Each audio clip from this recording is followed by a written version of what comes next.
on le voit, de nombreuses ambulances ont été dépêchées sur place car le bilan est lourd. Au moins 27 morts, 75 blessés.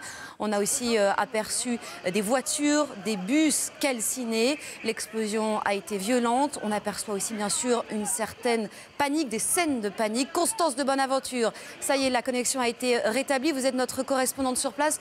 Constance, quelles sont les dernières informations à 19h35 ?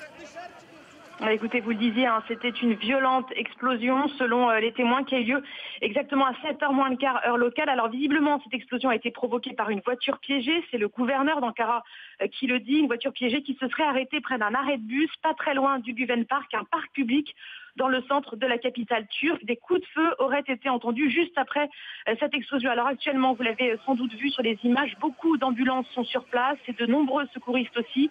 Tout le quartier, vous l'imaginez, est bloqué et quadrillé par la police. On a pu voir sur les chaînes d'information turques également des images de bus brûlés et de nombreux corps. Je vous rappelle que cet attentat survient 3 semaines après l'attaque suicide qui avait touché des militaires à Ankara également et qui avait tué 29 personnes. Une attaque qui avait été revendiquée par des factions kurdes turques. Ajoutons également que depuis juillet dernier, eh bien, le conflit entre forces de sécurité turques et militants kurdes a repris dans le sud-est du pays.